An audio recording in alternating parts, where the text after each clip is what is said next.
This is Census D with your regular cloud update. Here's the latest on the Middle East war.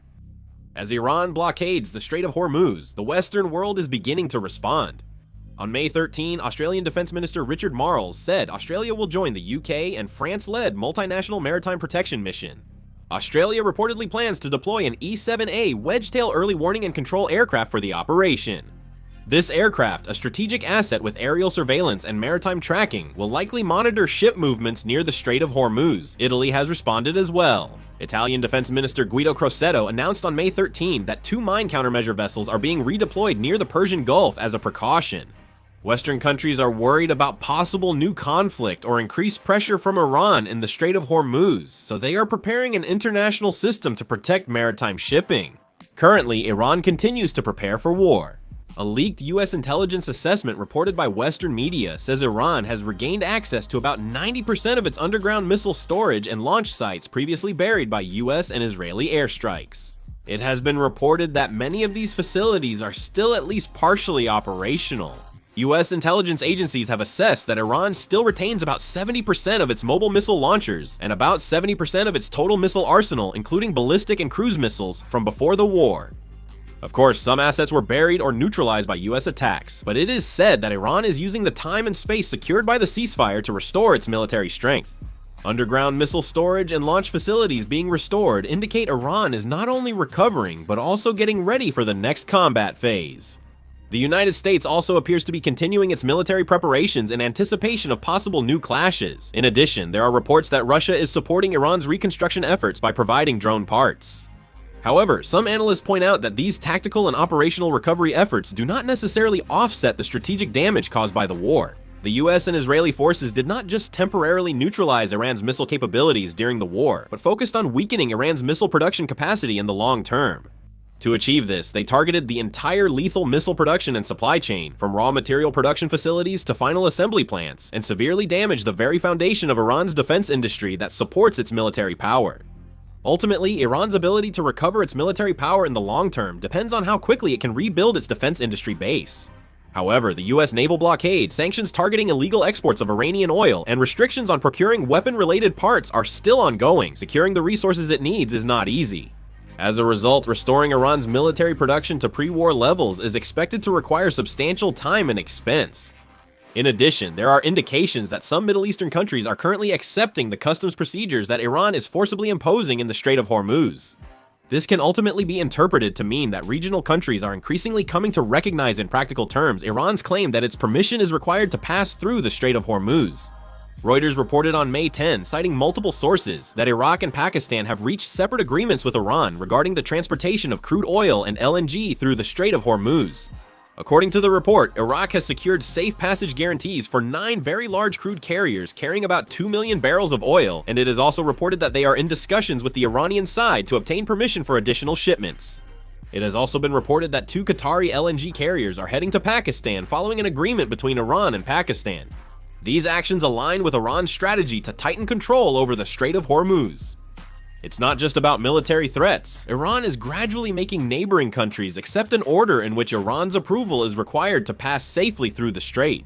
It's notable that Middle Eastern countries and the international community are increasing efforts to bypass Iran's control of the Strait of Hormuz. Iran's maritime pressure strategy is increasing economic and security burdens on Gulf countries and the energy export market. The Wall Street Journal reported on May 12 that Gulf countries are developing overland logistics and trade routes across the Arabian Peninsula to reduce their dependence on the Strait of Hormuz. Notably, new transportation routes linking Saudi Arabia, the UAE, and Oman are being actively used. Before the war, truck traffic at a port near the Gulf of Oman was about 100 trucks daily, but it has recently jumped to up to 7,000 per day. There's a major push to shift some maritime transport functions to land transport. Saudi Arabia's state-owned oil company Aramco is also significantly increasing its use of the East-West oil pipeline that connects to Yanbu on the Red Sea coast, and the UAE is reportedly exporting more oil through the Fujairah route as well. However, the Wall Street Journal noted that while alternative routes can absorb some market shock short-term, they cannot realistically replace the scale of current maritime transport. In the end, the current global energy market still relies heavily on the Strait of Hormuz, and this means that Iran's pressure strategy has that much real influence. There is analysis that Hezbollah has recently demonstrated the ability to carry out more complex forms of attacks using FPV drones. It's drawing attention because drone swarm attacks using multiple drones at once are now being used in real battles. According to Israeli media, Hezbollah carried out a two-stage drone attack on the Izragan facility located in northern Israel on May 10th. It has been reported that several FPV drones were mobilized in this attack. According to reports, in the first attack, 2 drones crashed into the target point, causing a fire at the scene. In the subsequent second attack, it is known that more drones circled over the facility for several minutes before striking the target. However, the Israeli military and media have not yet revealed the extent of the damage or possible casualties. In relation to this, Hezbollah claimed that on May 12, they deployed at least 5 or more FPV drones targeting an Israeli military border post near northern Margaliat. Hezbollah said the attack hit multiple military targets, including Israel's anti-drone electronic warfare equipment. This attack is seen as evidence that, even if Hezbollah is not yet operating FPV drones on a large scale, they have at least secured the capability for complex drone attacks that require multiple drone operators to cooperate simultaneously. In fact, Israeli media assessed that this attack was the first case in which multiple drones were systematically deployed against a single target, and that it was the most complex FPV drone attack carried out by Hezbollah so far. Hezbollah has previously claimed attacks using 2 FPV drones simultaneously, but this recent attack involving multiple drones working in coordination appears to be a more advanced development. In particular, it has become clear that Hezbollah's FPV drone operational setup, which is distributed across several units throughout southern Lebanon, does not pose a significant problem for carrying out such simultaneous attacks. Even more notable, some drones circled the target area for several minutes. This suggests that Israel's electronic jamming or interception systems may not have been fully effective during this attack. In other words, it means that the drones were not just simple kamikaze types, but actually hovered for a certain period, conducted reconnaissance and target searching, and then launched their attack. So far, it has not been confirmed whether Hezbollah used fiber optic FPV drones in this attack. Fiber optic FPV drones are controlled by wired optical cables instead of wireless signals, so they are hardly affected by electronic jamming. If Hezbollah actually used these drones, they would have needed a much higher level of skill and operational control, since multiple drones would have to operate simultaneously in a small area while making sure the cables didn't get tangled with each other. The Israeli military has recently expanded its airstrikes in Lebanon. This move seems to be linked to the ongoing situation where Hezbollah continues to attack Israeli forces in southern Lebanon and northern Israel. On May 13th, the Israeli military launched 3 drone strikes on vehicles along the Shuf region's coastal highway in Lebanon.